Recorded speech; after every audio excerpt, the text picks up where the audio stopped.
गांव के उस सुनसान रास्ते पर रात के 12 बजते ही एक अजीब सन्नाटा पसर जाता है। लोग कहते हैं इस वक्त वहां एक साया घूमता है जिसकी नजरें हर किसी पर होती है जो उस रास्ते से गुजरने की हिम्मत करता है।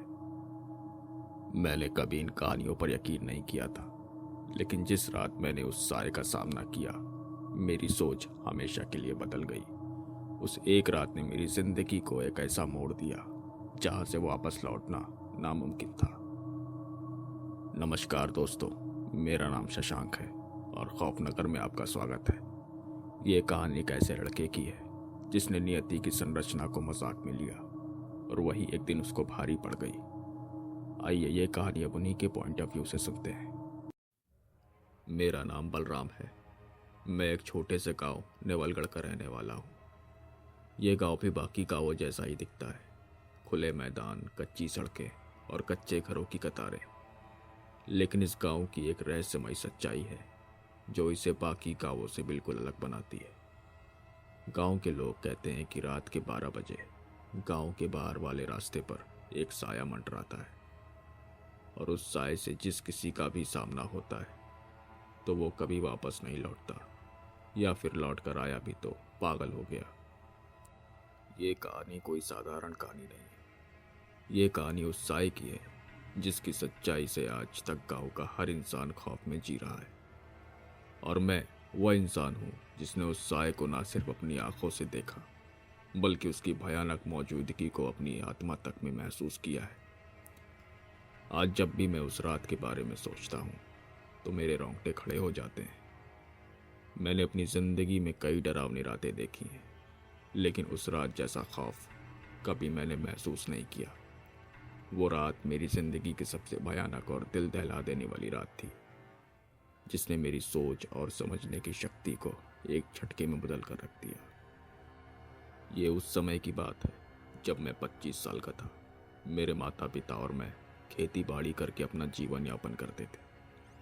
हमारे पास जमीन का एक छोटा सा टुकड़ा था जिसे हम बड़े मन से सींचते थे। फसल अच्छी होती तो पूरे साल चैन से निकल जाता था, और अगर मौसम या किस्मत खराब हो तो मुश्किलें भी उठानी पड़ती थी। हमारा जीवन सीधा साधा था, लेकिन एक दिन सब कुछ बदल गया। मेरे जीवन में ऐसी घटना घटी कि मेरे सोचने समझने की शक्ति ही समाप्त हो गई। वो एक साधारण दिन था। बाकी दिनों की तरह मैं सुबह जल्दी उठा, खेतों की तरफ गया और दोपहर तक काम करता रहा। कुछ भी ऐसा नहीं था जो मुझे ये सोचने पर मजबूर करे कि आज की रात मेरी जिंदगी की सबसे भयानक रात बनने वाली है। मैंने जो महसूस किया वो किसी सामान्य इंसान के लिए सहन कर पाना असंभव था। हमारे गांव के बुजुर्गों के अनुसार बहुत साल पहले इस गांव की सीमा पर एक पुरानी हवेली हुआ करती थी। उस हवेली में एक ठाकुर साहब रहते थे जिनकी हवेली दूर दूर तक मशहूर थी। लेकिन जितनी मशहूर वो हवेली थी, उतना ही डरावना था ठाकुर साहब का स्वभाव। कहते हैं ठाकुर साहब बहुत निर्दयी थे। उन्होंने गांव वालों पर खूब अत्याचार किए थे और कई गरीब लोगों की जिंदगी नरक बना दी थी। उसी हवेली में एक दिन एक नौकरानी की संदिग्ध हालातों में मौत हो गई। लोगों को कहना है कि वो मौत किसी साधारण कारण से नहीं हुई थी। कुछ का मानना था कि ठाकुर साहब ने उस लड़की के साथ जुल्म किया, और जब उसने उसका विरोध किया तो उसे मार दिया गया। उस रात के बाद से ही गांव के बाहर वाले रास्ते पर जहां हवेली स्थित थी, एक साया दिखने लगा। लोगों के अनुसार यह साया उसी नौकरानी का था जो अब न्याय की तलाश में भटक रही थी। गांव वाले कहते हैं कि उसकी आत्मा को कभी शांति नहीं मिली। वो हर रोज रात के 12 बजे उस सुनसान रास्ते पर भटकती है। मैं हमेशा से ही डरावनी कहानियों पर विश्वास नहीं करता था। मुझे लगता था कि ये सब बस बुजुर्गों की मनगढ़ंत बातें हैं ताकि हम रात में बाहर ना निकले। मेरे दोस्त रमेश का भी यही मानना था। एक दिन उसने मुझे चुनौती दी, क्यों ना हम उस साई की सच्चाई जानने के लिए खुद वहां जाएं। तो मैंने हिचकिचाते हुए कहा, तुम्हें नहीं लगता है कि यह सब सिर्फ अंधविश्वास है? लेकिन रमेश ने हंसते हुए कहा, अंधविश्वास हो या नहीं, पर हमें खुद पता करना चाहिए। उसकी बातों में एक तरह का साहस था और मैं उसकी चुनौती को मना नहीं कर सका। हमने तय किया कि उस रात हम 12 बजे गांव के बाहर वाले सुनसान रास्ते पर जाएंगे। रात को हम चुपचाप अपने घर से निकलेंगे और धीरे धीरे गांव के बाहर की ओर चले चलेंगे। गांव के सारे रास्ते सुनसान थे, सिर्फ चांद की हल्की रोशनी हमारे साथ थी। घड़ी में 11:45 बज चुके थे और हम दोनों रास्ते पर बढ़ते जा रहे थे। जब हम गांव की सीमा के पास पहुंचे तो सब कुछ बेहद शांत और खामोश था। हमारे कदमों की आवाज़ ही पूरे माहौल को भयानक बना रही थी। हवा बहुत ठंडी हो चुकी थी और पेड़ की शाखाएं जोर जोर से हिल रही थी। अचानक ही मुझे एक अजीब सी गंध महसूस हुई, जैसे कोई पुरानी सड़ी हुई चीज़ पास में मौजूद हो। रमेश भी थोड़ी देर के लिए रुक गया और बोला, ये कैसी बदबू है बलराम? मैंने ध्यान दिया कि हवा भी अब भारी होने लगी थी। हम दोनों ने एक दूसरे की ओर देखा, लेकिन हमने हिम्मत नहीं हारी। धीरे धीरे हम उस सुनसान रास्ते की ओर बढ़ने लगे जहाँ हवेली कभी हुआ करती थी। हवेली के खंडहर अब भी वहाँ खड़े थे, जैसे अतीत की भयानक घटनाओं के गवाह हों। जैसे ही घड़ी में 12 बजे अचानक ही सब कुछ बदल गया। हवा का रुख अचानक बदलने लगा। पेड़ों की शाखाएं पहले से भी ज़्यादा जोर से हिलने लगी और आसमान में बादल घिरने लगे। हमने चारों ओर देखा और तभी अचानक एक धीमी पर रहस्यमयी आवाज़ सुनाई दी। रमेश ने मेरी ओर देखा और कहा, क्या तुमने भी सुना? ये कौन है?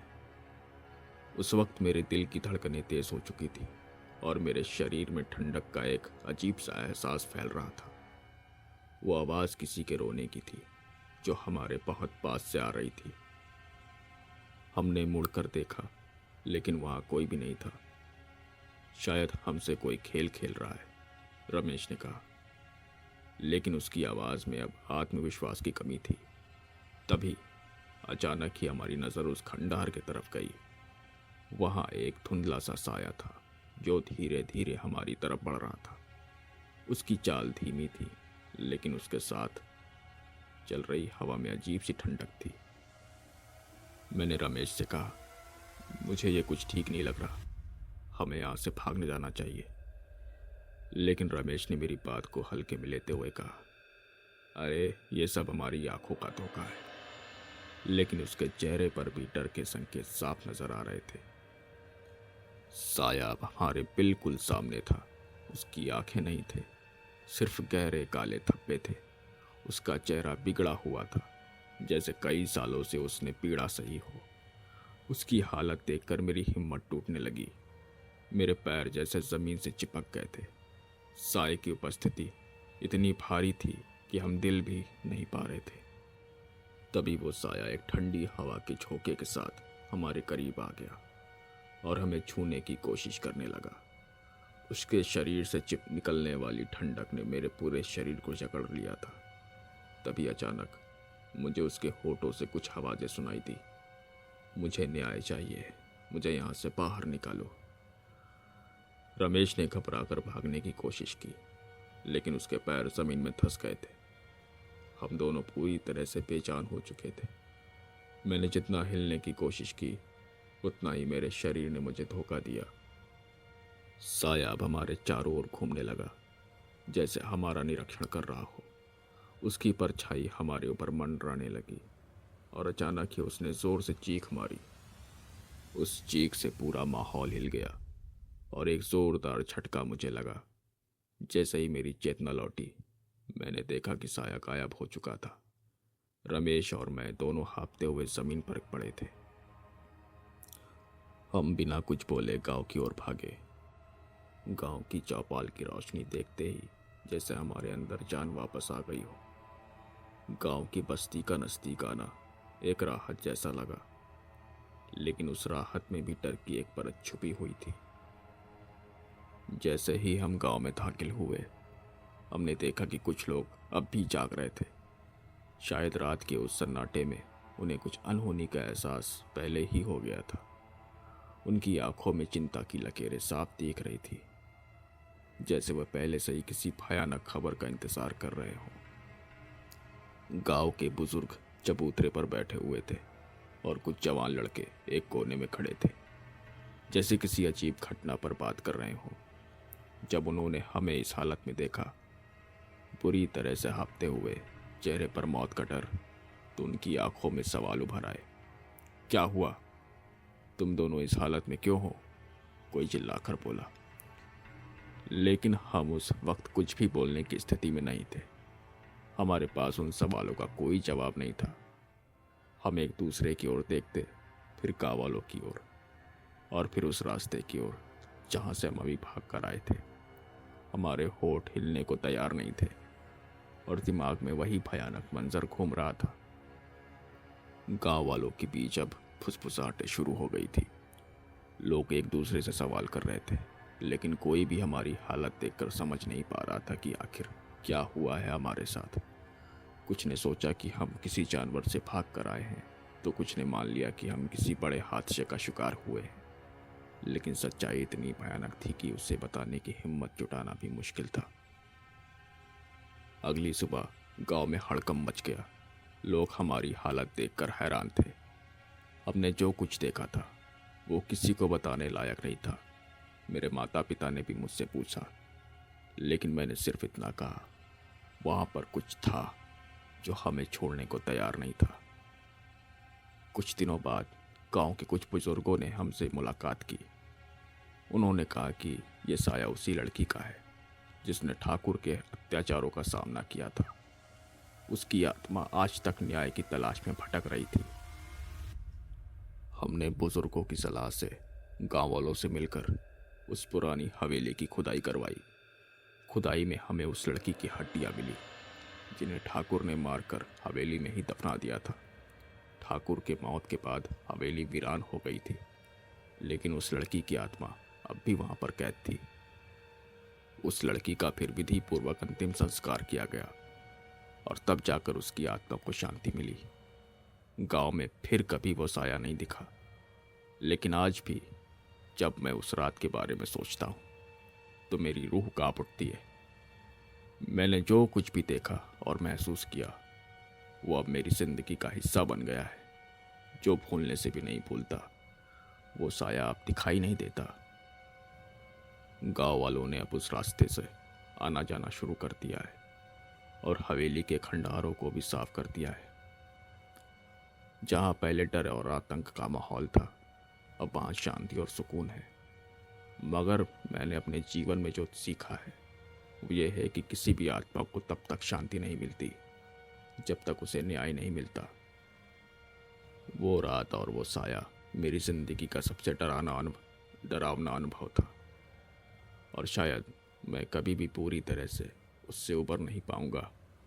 लेकिन इस कहानी का अंत यही है कि साये का अंत हो गया, और उसके साथ ही उस गांव के लोगों के दिलों में बसे डर का भी। अब जब भी मैं उस सुनसान रास्ते से गुजरता हूँ तो मुझे कभी कभी उस ठंडी हवा का एहसास होता है। शायद वो साया अब भी वहीं कहीं छुपा हो, या शायद ये मेरी कल्पना हो सकती है। लेकिन मैं ये जानता हूँ कि वो लड़की अब शांति से सो रही है। उसकी आत्मा को न्याय मिल गया है और उसने अंततः मुक्ति पाली है। रात के 12 बजे का साया अब केवल एक कहानी बनकर रह गया है, लेकिन मेरे लिए ये एक सच्चाई है जिसे मैं कभी भूला नहीं सकता। जब तक मैं जिंदा हूँ, उस रात का खौफ हमेशा मुझसे जुड़ा रहेगा।